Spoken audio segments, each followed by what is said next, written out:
We meet Salau Edwin, a pastoralist farmer in Kajiado County who is also a civil engineer by profession.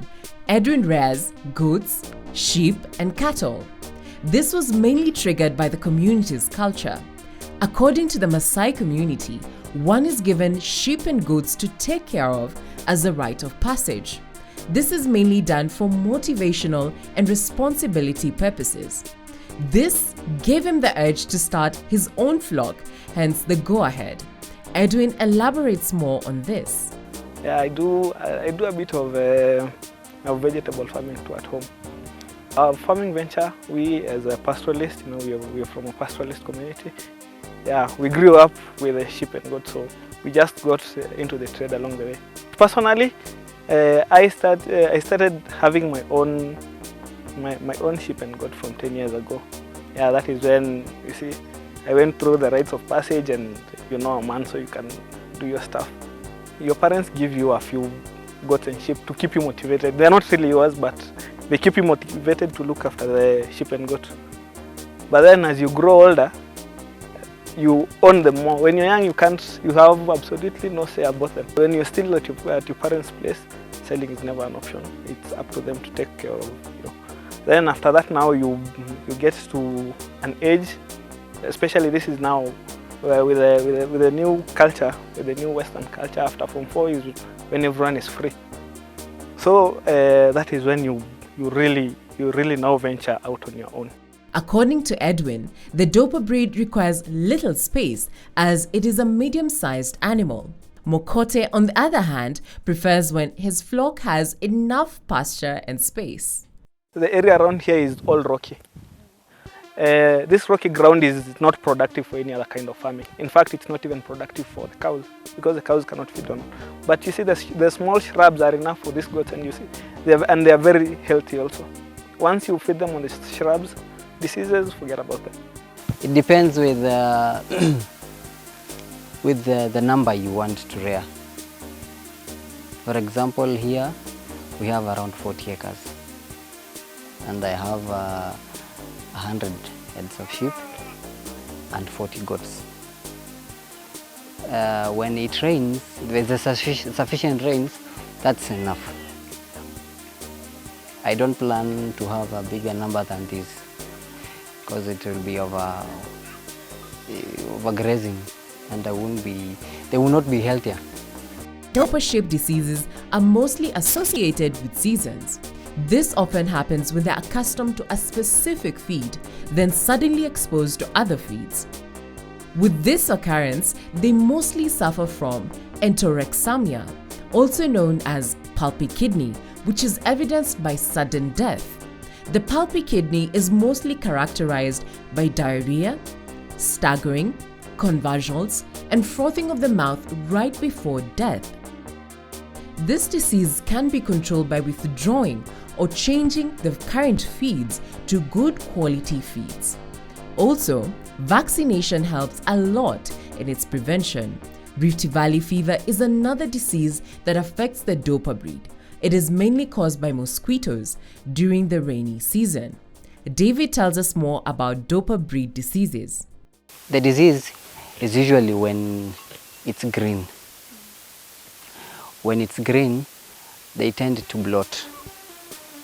And if you don't deworm them on time and vaccinate them, they will die. And usually doesn't show symptoms. It just dies. Maybe a simple diarrhea or for a few hours, then it's just dead. That's why it's a challenge. CCPP, it really does, and enterotoxemia.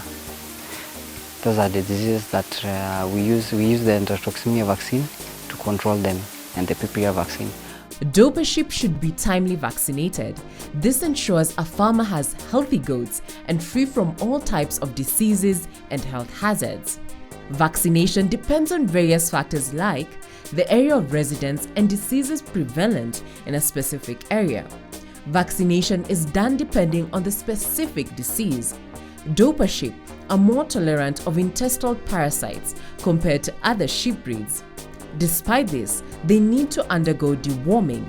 This should be done regularly with a liquid dewormer to prevent infestations and promote proper weight gain. Vaccination depends on the diseases. Like PPR, it's supposed to be a year, but we do it at 10 months. 10 months, just to avoid any occurrence. Yeah, and deworming every 2 months. Yeah, depending on the sizes of sheep, we do it.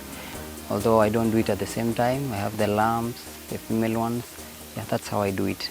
Deworming and vaccination is most of the time determined by the rains.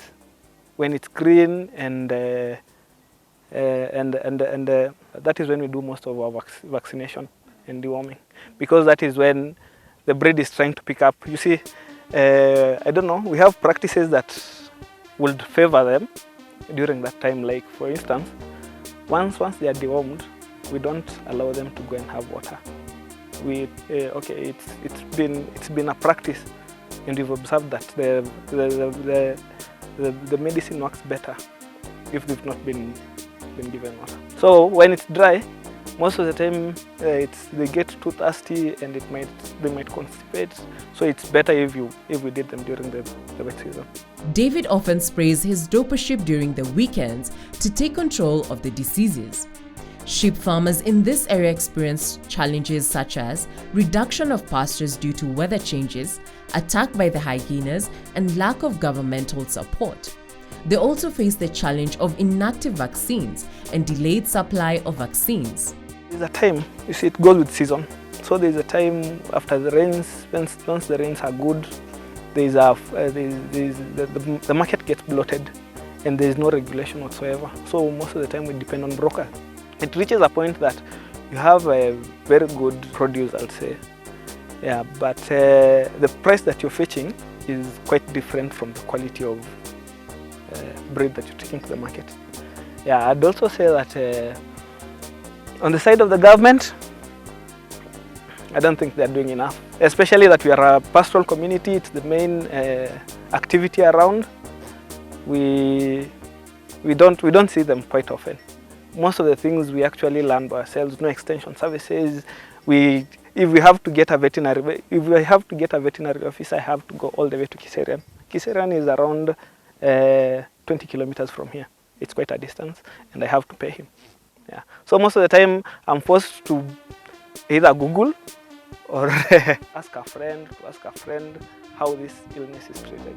We would say this: we live adjacent to the national park, and this is actually a migration route for wildlife.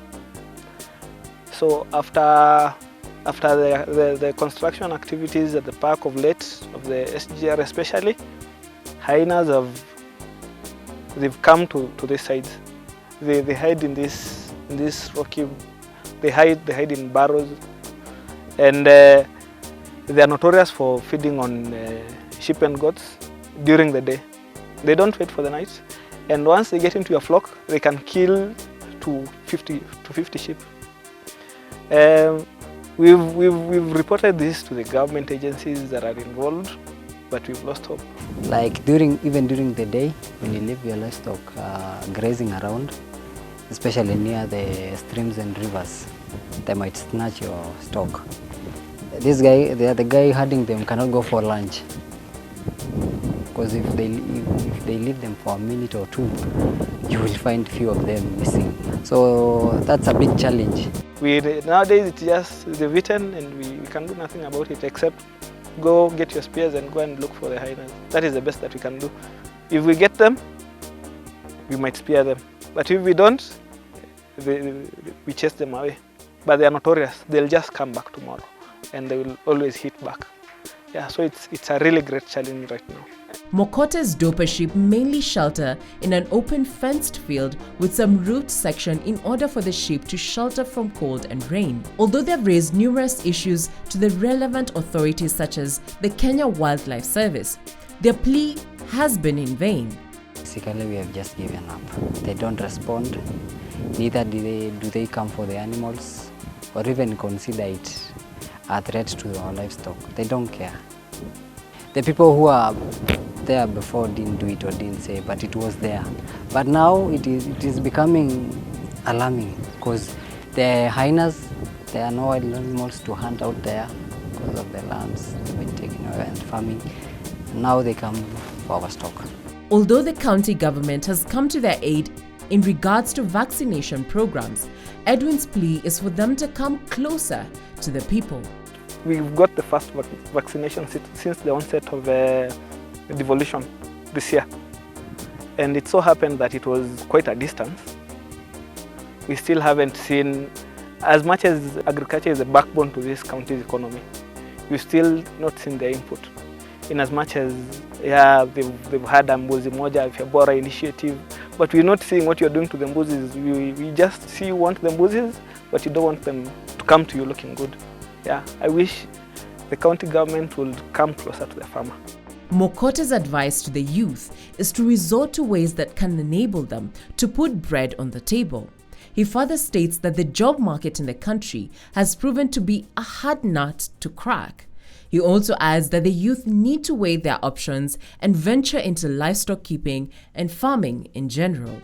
Edwin, on the other hand, encourages the youth to help themselves with the available resources in the country, since anything is possible. So I'd urge the county government to really support the farmers financially and with basic vaccines, and maybe have workshops to encourage and educate people on such. Because one thing, they don't lack market. There are opportunities everywhere. Personally, I'm a civil engineer by profession. Yeah, but I won't wait for my employer to come get me. Let me try to help myself with the resources that I have already, than waiting for someone that you don't know how much they are going to pay you. Yeah. So, and I'd also say this: there's nothing as good as self-employment. In as much as you want to be formally employed, self-employment, you are your own boss. Right now, if I so wished to go on a holiday, I'll just have a few of my goats then. Yeah, you don't have to really depend on someone to make decisions for you. It also makes you a good manager. Once you can manage yours, I'm sure you can manage someone else's. If you have an idle piece of land and you're wondering what to do with it, why not consider venturing into something that will bring you profits, like livestock keeping? As seen above, these farmers have experienced tremendous profits from selling of Dorper breed sheep. We hope you've learned a lot from this episode. Until next time, keep it tuned to more thrilling programs only on KTN Farmers TV.